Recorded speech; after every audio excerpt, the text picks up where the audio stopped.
এই সংসারে তার থেকে বেশি আমাকে কেউ ভালোবাসে না।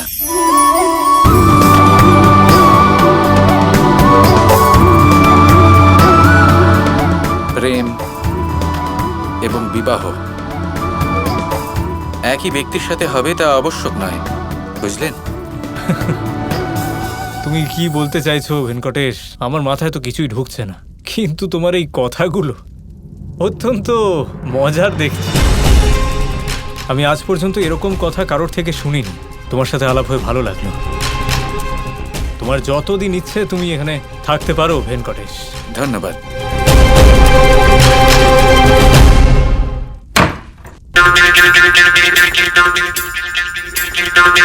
ঝামেলায় পড়েছি। না জানি কোন কুক্ষণে বলেছিলাম যে শ্রীনিবাস আমি তোমাকে সাহায্য আমি এইভাবে কেন কথা বলছি হে মহাদেব? আরো করো শ্রীনিবাসকে সাহায্য। এবার বোঝো ঠেলা। এবার প্রতিদিন যখন নারী সাজতে হবে তখন এক মুহূর্ত আগে দেখিনি যে বাসু গেছে নাকি যায়নি। কারণ যদি ও এখানেই থাকে আর আমাকে এই রূপে দেখে ফেলে তাহলে আমাদের পুরো পরিকল্পনা ভেস্তে যাবে।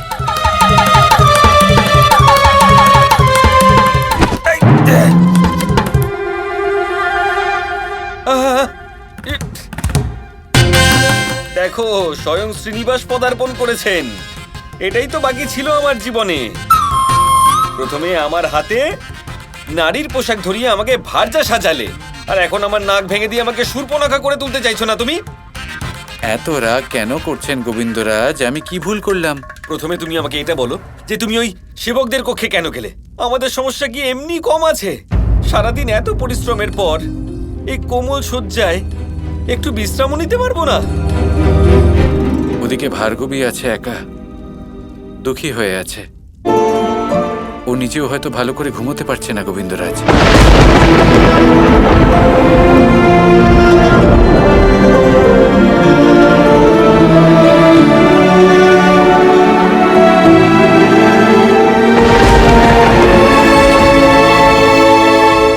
কিন্তু ভার্গবীর সাথে তো উমা আছে, ওই মাসিমা আছে। তুমি চিন্তা করো না শ্রী, ও ওদের সাথে নিজেদের দুঃখ ভাগ করবে। আমি ভার্গবীকে চিনি, ও নিজের দুঃখ ভাগ করে নেবে না। ওর দুঃখের কারণ শুধু এটা নয় যে ও শ্রীনিবাসের ওপর বিশ্বাস করতে পারছে না, ওর বিশ্বাস ভেঙে গেছে। শুধু এটাই ওর দুঃখের কারণ নয় যে ওর ভালোবাসার ওপর থেকে বিশ্বাস চলে গেছে। এটাও কারণ হলো গোবিন্দরাজ যে ওর নিজেরই প্রতি নিজের কোনো বিশ্বাস নেই।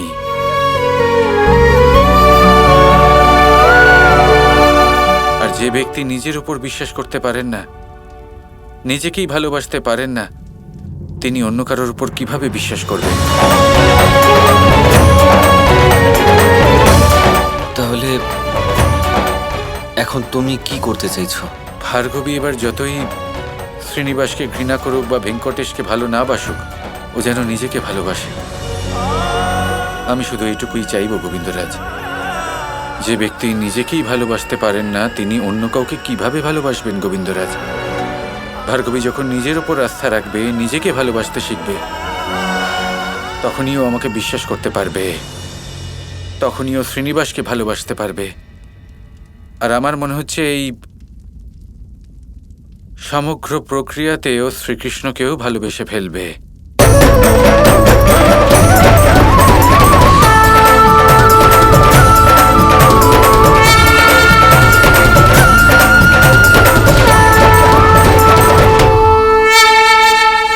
এইসবের মধ্যেও শ্রীকৃষ্ণকে কি করে ভালোবাসবে? আমি এটা এই কারণে বলছি, কারণ এই সংসারে যদি কেউ থাকেন যিনি সংসারে সব থেকে বেশি নিজেকে ভালোবেসেছেন, যে কাজটা ছিল অত্যন্ত কঠিন, তিনি হলেন কৃষ্ণ। কিন্তু যেহেতু কৃষ্ণ নিজেকে অনেক বেশি ভালোবাসতেন, সেই জন্য এই সমগ্র সংসারকে প্রেম বিতরণ করেন। নিঃস্বার্থ ভাব নিয়ে, কোনো ভেদাভেদ ছাড়াই উনি সকলকে ভালোবাসতেন। ঠিক যেমন উনি রাধাকে ভালোবেসেছিলেন, যেখানে রাধার সাথে ওনার বিবাহ সম্পন্ন হয়নি। আমি এটাই বোঝাতে চাইছি। আমাদের ভার্গবীর সাথেও কি এরকম কিছু হতে পারে? এরকম অবশ্যই হবে গোবিন্দরাজ। এবারে আপনি দেখতে থাকুন যিনি নিজেই প্রেম, তার নিশ্চিত রূপে প্রেম লাভ করা উচিত। মহাদেব, ভেঙ্কটেশ এরকম কেন বলল যে যখন ভার্গবী নিজেকে ভালোবাসবে তখনইও শ্রীনিবাস আর শ্রীকৃষ্ণকে ভালোবাসতে সক্ষম হবে? প্রেম হলো এই সংসারের সব থেকে বড় শক্তি। যার মনে প্রেমের উদ্ভব হয় তার মনে একটি বিশ্বাস জাগ্রত হয়, যার দ্বারা সেই ব্যক্তি অসম্ভবকে সম্ভব করে তোলার প্রেরণা লাভ করেন। সেখানে অন্যদিকে এই বিশ্বাস ছাড়া কোনো ব্যক্তি বাঁচার আশা ত্যাগ করেন। আমি এইসব এই কারণে বলছি, কারণ একবার নিজে আমি নিজের ভালোবাসাকে হারিয়ে তোমার সতী অবতারে। যখন তোমার বাবা প্রজাপতি দক্ষ সেই মহাযজ্ঞ আয়োজন করেছিলেন এবং আমাকে আমন্ত্রণ জানাননি, তখন তুমি মনে করেছিলে আমাকে অপমান করা হয়েছে, মনে করেছিলে এটা তোমার ব্যক্তিগত পরাজয়। তুমি ভেবেছিলে তোমার জন্য তোমার স্বামীকে অপমান করা হয়েছে এবং তুমি সেই অপমানকে বাধা দিতে পারোনি। আর তার ফলস্বরূপ তুমি সেই মহাযজ্ঞের আগুনে আত্মাহুতি দিয়েছিলে।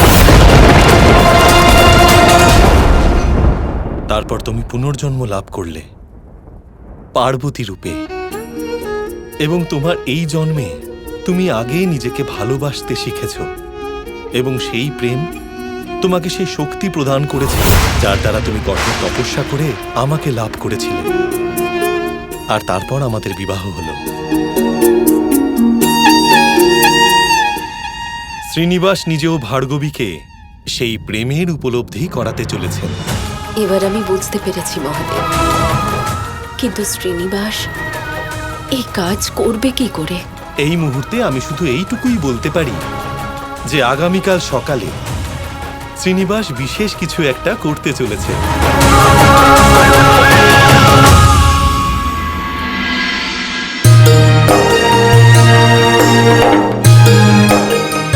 প্রথমে আমি স্নান করে আসি, তারপর তুমি স্নান সেরে নিও।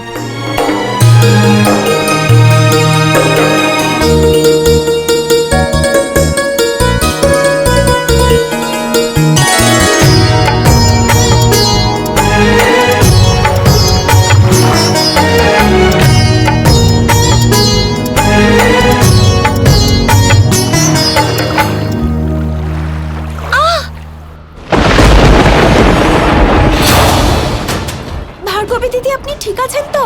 জানি না উমা, মনে হচ্ছে যে পায়ে কাটা ফুটে গেছে, খুব ব্যথা হচ্ছে।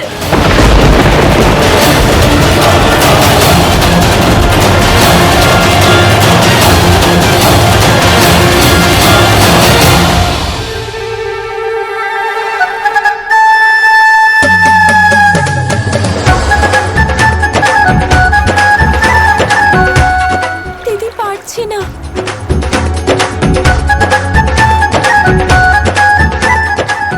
আমি আরেকবার চেষ্টা করছি।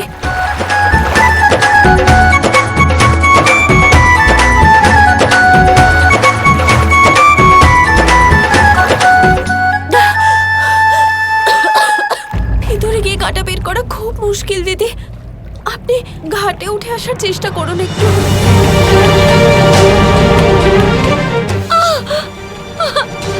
না উমা, আমার খুব ব্যথা করছে, ঘাটের কাছে যেতে পারবো না। আমি কি কোনোভাবে সাহায্য করতে পারি ভার্গবী?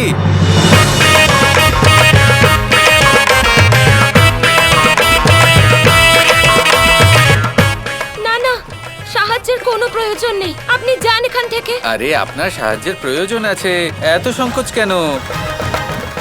উমা, কি হয়েছে ওনার? দিদির পায়ে কাঁটা ফুটেছে, আমি বের করতে পারছি না। তাহলে আমি করে দিচ্ছি তো। ওইদিকে মুখ ঘুরিয়ে দাঁড়িয়ে থাকুন। দেখুন, একজন পরপুরুষের একজন নারীকে না এই অবস্থায় দেখা উচিত না, স্পর্শ করা। আপনি যান এখান থেকে। আমি বলতে চাইছি যে কালই তো আমাদের আলাপ হয়েছে, আপনি তো আমাকে চেনেন। হাঁড়ি ভাঙার সময় যখন আমি পড়ে গেছিলাম তখন আপনি তো এসেছিলেন আমাকে দেখার জন্য, ঠিক বলছি তো ভার্গবী? আপনি দেখতে এসেছিলেন আমি ঠিক আছি কিনা, ঠিক বলছি তো? এবার এমন একটা কাজ কি কেউ পরপুরুষের জন্য করে নাকি বলুন?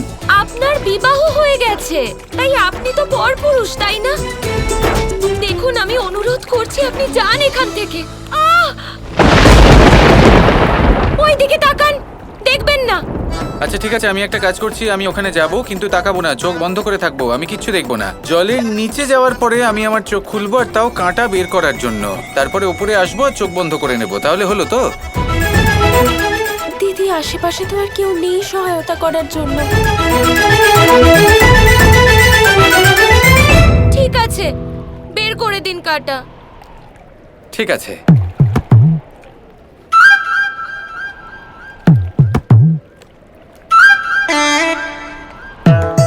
চিন্তা করবেন না, আমি আসছি।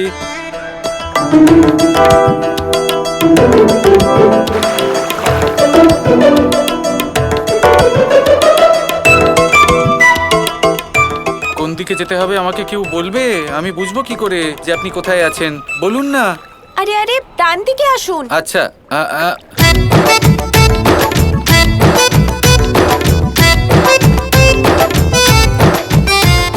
যদি এত যন্ত্রণা না হতো আমি কোনোভাবে সাহায্য নিতাম না। চিন্তা করবেন না ভার্গবী, তাড়াতাড়ি আপনার যন্ত্রণা দূর হয়ে যাবে, ঠিক আছে?